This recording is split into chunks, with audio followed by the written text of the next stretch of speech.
আসসালামু আলাইকুম। আশা করি আপনারা সকলে অনেক অনেক ভালো আছেন। তো ইনশাআল্লাহ আল্লাহর রহমতে আমি অনেক ভালো আছি। তো আজকে আবারও নতুন একটা কবুতরের ব্লগ ভিডিওতে আপনাদের স্বাগতম। চ্যানেলটিকে যারা এখনও সাবস্ক্রাইব করে দেননি দয়া করে সাবস্ক্রাইব করে দেবেন এবং কি পাশে থাকা বেল আইকনটি অন করে দেবেন পরবর্তীতে আমার এই সকল গ্রামের নতুন নতুন কবুতরের ব্লগ ভিডিওগুলো পাওয়ার জন্য। তো আপনারা কেউ ভিডিওগুলো মিস করবেন না। আশা করতেছি সম্পূর্ণ ভিডিও দেখবেন, ভালো লাগবে।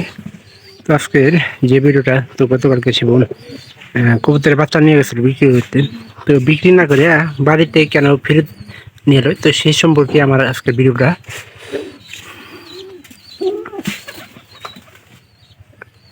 তো গতকালকে প্রায় কবুতরের বাচ্চার দাম আপনার উঠছিল 300 টাকা জোড়া। 300 টাকা পর্যন্ত জোড়ার দাম উঠছে। তো ওঠার পরে এখানকার আমার কবুতরের বাচ্চা একটু ছোটো ছিল, তার কারণে মনে করেন যে 250 টাকা দাম করছে। 250 টাকা দাম করার কারণে মানে 20 টাকা কম, সবাই 270 টাকা বিক্রি করলো। তো নিজের জিনিস আসলে এই দামে দেওয়া উচিত ছিল, কিন্তু শিবন ওই দামে দিয়ে দেন। পরে আমি বাড়িতে আওয়ার পরে বললাম যে এত কম, মানে যাই 250 টাকা, 20 টাকা অল্প কম মানে আমার। আর কালকে শিবনের কিন্তু কবুতরের হাতে একটু যাওয়ার দেরি হয়েছিল। এই যে ধান এই যে বড়টা নিয়ে গেছিলাম, আবার ওই ওই উপরে করে একটা নিয়ে গেছিলাম। তো এখানে আমাদের উপরে করে একটা কবুতর আছে, আর এটা আমার এই যে এই ঘরের পায়রাবাড়ি, এই ঘরে পায়রাবাড়ি। তো উপরে ঘরে একটা ছিল, ওরাও প্রায় ভালো অনেকটা মোটা কাটা। এই যে এই দুইটার ভিতরে একটা মোটা কাটা আছে। তো এটা নিয়ে গেছিলাম। এখানকার প্রায় আমাদের ভালো কটা বাচ্চা আছে কবুতরে। তো এই নিচের উপরে ঘরে প্রায় সব ঘরেই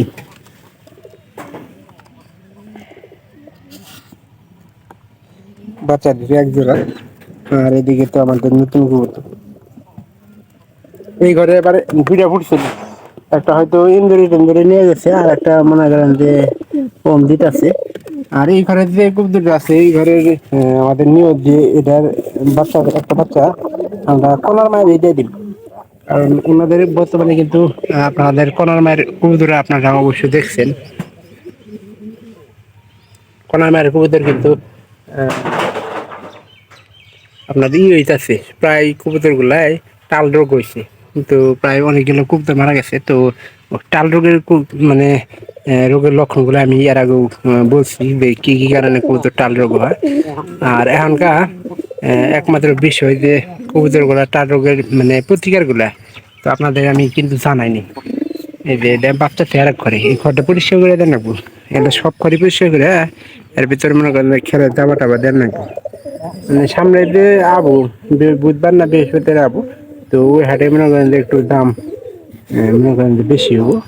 কারণ আপনারা দেখেন পোনাগুলা কিন্তু 2-3 দিনের মধ্যে ভালোই বড় হয়ে যাবো।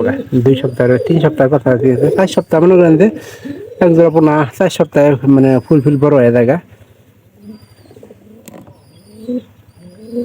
তো আমাদের উচিত যে পোনা 1-2 সপ্তাহ যাওয়ার পরে এই ঘরগুলা পরিষ্কার করে দেওয়া। তারপরেও 2 সপ্তাহ গেলে প্রত্যেক 15 দিন পর পর ঘরগুলা পরিষ্কার করা দরকার। কিন্তু যখন ডিম থাকে তখন কিন্তু পরিষ্কার করা আর কি হয় না। তো এই কারণে একটু সময় লাগবে।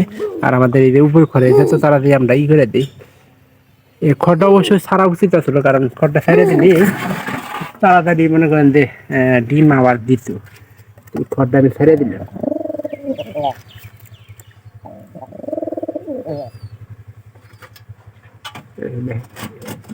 এগুলো কিন্তু ভালোই আছে।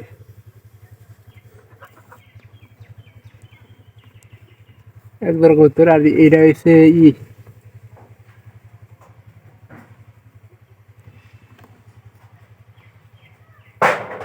কবুতরের, এই কবুতরের কালারটা কিন্তু সুন্দর হয়েছে।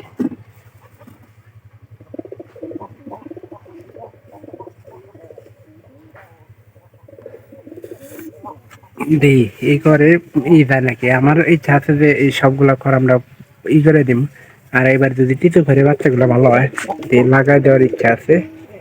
বাচ্চাগুলো কিন্তু অনেক সুস্থ সবল, কারণ একটা পানির উপর নির্ভর করে তার বাচ্চাগুলা স্বাস্থ্য কিরকম হবো। আর এই যে দেখেন, এটা কিন্তু স্বাস্থ্য বেশি একটা ভালো হইতেছে না কবুতরের। এটা প্রায় খাবার অনেকটা কম খাওয়ায়, বেশিরভাগ সময় এটা ঘরে থাকে। এটা বিক্রি করার সিদ্ধান্ত নিচ্ছে সুপার কিন্তু এটা এক পায়রার খাবার আর করতে হয় পানির উপর কিন্তু নির্ভর করা লাগে। ভিডিওটি অবশ্যই ভালো লাগবে। আর আপনারা প্রতিনিয়ত এরকম ভিডিও পাওয়ার জন্য যে মানে আপনাদের যদি কোনো কবুতরের অসুখ বিসুখ বা রোগ ব্যাধি হয় তো সেক্ষেত্রে আমাদের জানাতে পারেন। আমি চেষ্টা করবো যে যদি আজকে জানান, আজকে বা কালকে 1-2 দিনের ভিতরে নতুন আপডেট ব্লগ ভিডিও মানে কবুতরে কীভাবে এই রোগ থেকে মুক্তি পাবো ওগুলা একটু চেষ্টা করবো।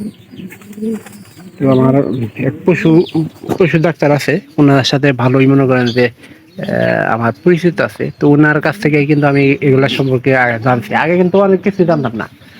তো বেশিরভাগ এই কবুতরের রোগ ব্যাধি সম্পর্কে এগুলা সম্পর্কে প্রায় ভালোই কিন্তু একটা ধারণা আয় করছে আমার। এটা সরাই দিলে পানিটা বাদ দিব। তো অবশ্যই ভিডিওটি ভালো লাগবে, যদি ভালো লাগে চ্যানেলটিকে সাবস্ক্রাইব করে দেওয়ার চেষ্টা করবে। তো দেখা হবে পরবর্তীতে আবার এই সকল নতুন ব্লগ ভিডিওতে। সবাই ভালো থাকেন, ধন্যবাদ সবাইকে।